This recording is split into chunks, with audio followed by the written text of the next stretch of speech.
Trigger warning.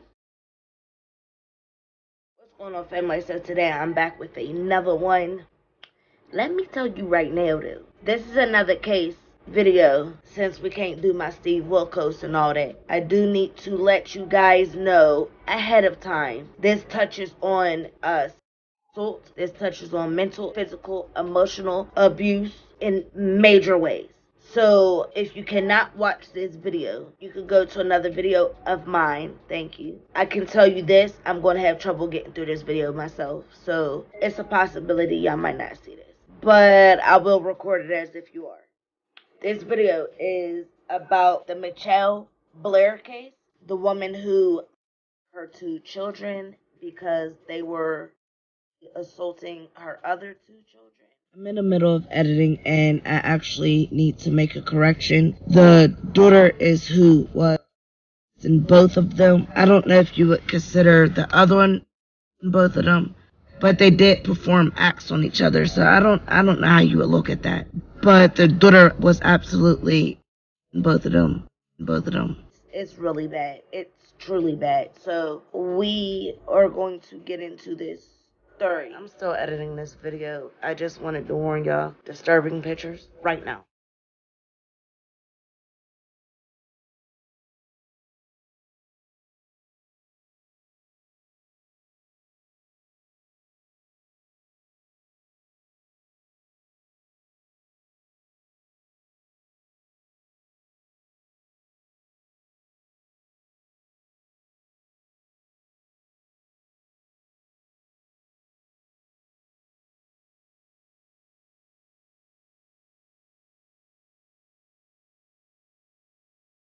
So again, if you don't think you'll be able to take any of this, please go to another one of my videos. I guess we're going to get started with this. Michelle Blair was born May 10th, 1979, which makes her 42 now. She has a brother named Marlon Blair. When this incident occurred, she was 35 years old in 2015. She was living on the east side of Detroit with her 4 children, and then she got evicted for not paying her rent. But her relatives claimed she couldn't keep a job. She always would call them for money, and they wouldn't help her, so she eventually had stopped calling them. They used to try to tell her to get a job, you know how them speeches go. Even though some people could just be down on their luck, for real. A lot of people don't want to face that fact, but honestly, you could be down on your luck. It's possible. March 24th, 2015. is when they brought her the eviction notice. Dang it, she wasn't home. So the 36th District Court sent a crew in. They began removing furniture and shit like that. What they basically removed next wasn't a form of furniture. She had a deep freezer in her home. That was for some reason in the living room. That's a little strange. But they found a body of a teenage girl wrapped in a plastic bag. Obviously, they stopped what they doing and they called the cops and told the cops what they found. Cops show up, crew steps back, they remove the first body, and yes, I said the first body, out of the deep freezer, all to find another kid, a 9-year-old boy, right underneath the teenage girl. She was next door. Like, the police obviously went questioning people like, have you seen her? And in so many words, she was next door babysitting. Or should I just say she was at a neighbor's house with her other 2 kids. One aged 8, the other one aged 17. The children she had was Stephen Gage Berry at the age of 9.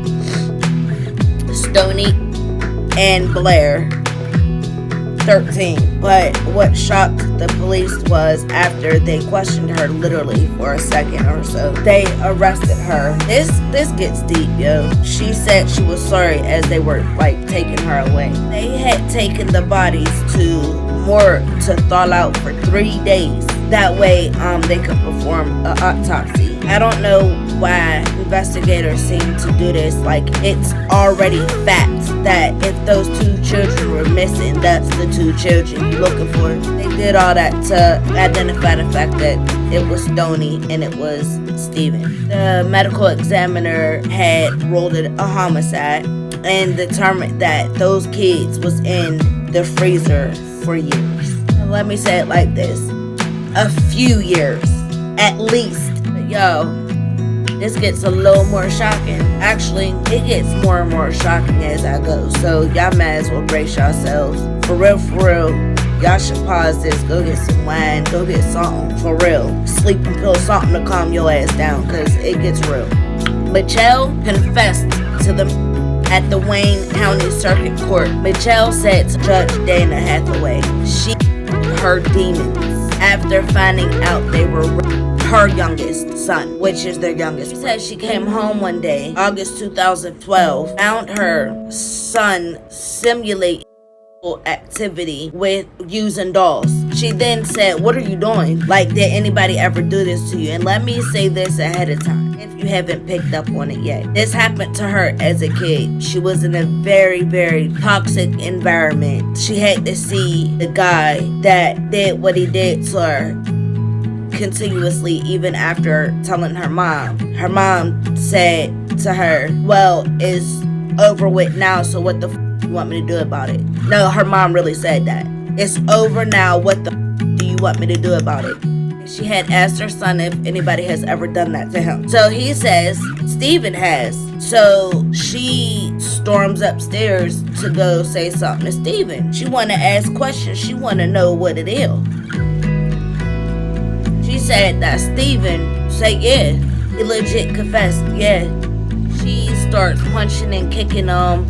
Then she threw a garbage bag over his head, basically until he lost consciousness. Then she poured multiple times scalding hot water on his, causing his skin to peel off. She made that boy Windex, wrapped a belt around his neck, and him up by that belt, by the way, and asked him, do you like how this feels, being with this belt? And he lost consciousness again. She him for 2 weeks.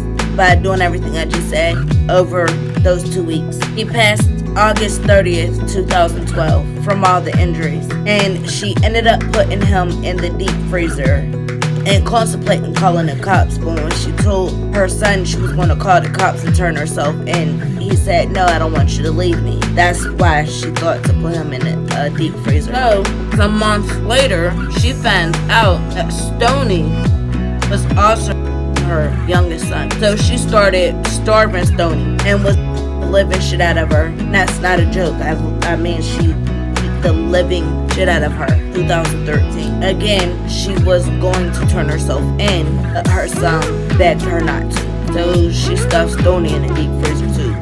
And they continue living like nothing happened. While them kids in that deep freezer, baby. She's legit living life as if them kids ain't in that motherfucking deep freezer. When people would ask, where are they at? Her excuses would always be, oh, they're visiting this family member, or they're here, they're there. And people used to just believe it. Like, they had to add, her 2 sons was by one guy, and her daughters were by another guy. So them kids was really in that deep freezer for 3 years, yo. That's where I get a little like, like, you literally living life around them kids in that deep freezer. Like, nothing happened. The other way she was able to get around this too was she basically kept her kids home because they were getting homeschooled. It wasn't much a teacher can do, but I'm gonna touch more on that later. She talking to this judge. She flat out said, I don't got no remorse. If I had to do it again, I would. She said after they did what they did to my son, if I had to do it again, I absolutely would. She said there's no excuse for, and I would kill them again. The prosecutor was Brian Ofarb. I could be fucking that up. And he keeps arguing that there's no evidence of rape. But he ain't thinking about, these is kids we talking about. How the hell is there going to be any rips or tears or anything else if a kid is another kid? How? We ain't talking about no motherfucking adult. Or is there going to be a rip or tear for a girl to be this boy? Make it make sense. But there was a circuit judge who had, the circuit judge, Edward Joseph, terminated Michelle's parental rights of the surviving children, which I would think you would. And CPS had put the kids up for adoption. Michelle had pleaded guilty in June 2015 to 2 counts of first-degree premeditated. She's obviously serving a life sentence, well, actually 2 life sentences. at Heron Valley Correctional Facility. I'm not even going to attempt to say this damn, I'ma just type it, cause baby, I will butcher the hell out of this. But without the possibility of parole. At one point, CPS did get involved because they did see some marks on the kids. Teachers seen some marks on the kids when they were attending school, and they were in U shapes, as if they were being beat by extension cords, belts, things of that nature. They had bruises all over them. They did take the children out of her home before. She ended up getting them back. And when they did put another report in about them saying the same things, she pulled them out of school. That's when she started homeschooling them. When the murders and stuff was figured out, the little boy's name was Mathew. When that was figured out, they had removed Mathew and got him placed for adoption. He also had bruising all over him. It was like he was being with extension cords and stuff as well. I know he has to be traumatized from witnessing what his mother did to his sibling. The other thing that made her starve Stoni was the fact that Joe offered to take Matthew's plate to him, but she would steal whatever protein that was on a plate. So whatever meat that was left on a plate for him, she would steal it, and he would only have the vegetables, the starch, whatever is left on the plate. What his brother was doing disgusted me, and I don't. The reason why I ain't going into detail about it yet is because of how much it disgusts me. And I'm not going to be able to finish my food, and I'm hungry. Because I'm going to go into detail. Just let me have one more bite. Alright, y'all. We're going to go into detail. I don't like it, though. So, when Matthew told when she had asked Matthew if anybody has ever done that to him, back in the beginning when I told you about the dolls, technically they were little figurines. And when she had asked him if he ever had anything done to him, the details he gave his mother was so gory. At the time, he was 5. So for a 5-year-old to tell you the that he told his mother, he's not lying. Prosecutor could say all day there was no evidence found, but baby, that little boy wouldn't have been able to say half of what he said. He told his mother, Jesus Christ, I'm so sorry it's taking me so long to tell y'all.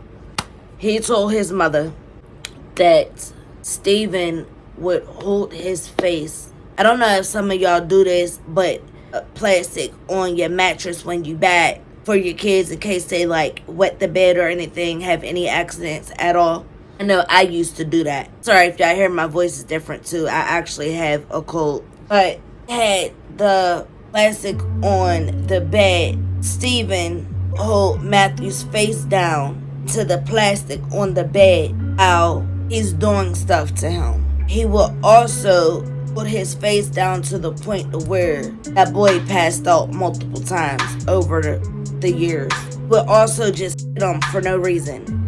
They would lock him in his room. Stoni and Stephen would lock that boy in his room for hours while the mom would be working or doing whatever it was that she would do if she left them home. Here's my question. Where was this 17-year-old girl at? Out of all of this, where was that girl at? I could understand it going unnoticed with the mom to an extent, but where the hell was that teenage girl at? Was she in on it? Would also threaten him and say to him, if you tell mom, we'd do this, that, and the third to you. Very obvious he's going to be scared of them because of what they're already doing to him. So Stephen used to play with him over Matthew's face. He'd be sleeping. He also stuck his little in the boy's eye, ears, nose, mouth. How he would wake that boy up every day with on him. It's on his boy's face. And the mom, Michelle, think that he's wet in the bed when in all actuality, Stephen is on him every single morning. Not just on him, sing on his face. Face. I told myself I was going to be a G with this. I said I wasn't going to break down, dog. I'm going to hold it together. I'm going to hold it together. Stoni actually used to be in on an action with him too. It would actually gain him. She would actually help this boy. Boy was 5. This boy over and over and over and over and over again. That's why I say I'm torn. I know how I feel. It comes down. If any of y'all my OG subscribers, y'all know how I feel. To find out it's children doing this. Also want to understand, where the did they get this from? Poor boy said that there would be times where Stephen would ooze something slimy on his face. I know y'all know what that means. I'm so torn. She said she had called the police at one point and it gave them a hypothetical question. She said, I was wondering, because this is happening to my friend's kids, what happened if you found out, or what would the police do if I came to you and said to you, hey, these kids are doing this to my other kids. Would you remove just those 2 kids, or would you remove all of my kids? Said the police told her they would remove all of the kids. So she didn't want to lose the kids that weren't doing it. I have so many questions. I have questions. Where was the eldest daughter at? Where was she? Where the was she when it was happening? How did she not hear that boy screaming, begging for help? Where the was she at? And granted, don't get it twisted. I'm not saying that should have been left on that girl. I'm not saying that at all. But what I am saying is, you your mom's second eyes. You know she's a single parent. Where was she at too? This could have been handled completely different. This could have been something different. Some kids would still be alive. Granted, I feel like some shit should have happened in a bad way. I need y'all comments down below, cause baby, I'm torn. I'm so torn. When this case first crossed me, I swear to you, cause I only got a glimpse, literally, of her court proceedings, and when she stood there, like where the part I caught was, and I'd do it again. When I heard that, I said, hold the fuck, what is wrong with this lady? She gotta be off her rockers. So I rewinded it and started researching. When I heard the rest of the case, I said, okay, I could see how that would drive her to where it driven her to, because she's been through it without help. She's already she already had mental illness. But so many things went wrong with this. This could have been something so different. And my OG subscribers know I don't believe in the justice system either. I have no faith. None. Nada. Zip. That's why I'm so torn. So this is literally a up and down thing for me. So I need y'all comments down below. I need y'all to tell me how y'all feel. I need y'all to be completely honest with me. Let me know y'all thoughts. Like, I really truly want to know. And don't lie. And be respectful. But I need y'all to tell me exactly how y'all feel, why y'all feel the way y'all do. This needs to be a discussion, and I need y'all to share this video. This honestly needs to be a topic at some point, because this shit's crazy to me. If y'all don't like what happens in the story, it does not mean not to like the video, because I work on the video.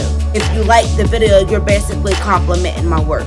You're not liking the story per se, but you're liking the fact that I bring awareness to it like that. Hit the like button. If you enjoyed this video, please give me a big thumbs up, comment, like, share, subscribe, hit that notification bell. That way you're notified every time I drop a new video. And yes, I do mean every time. Thank y'all for watching. I'll catch you in my next one.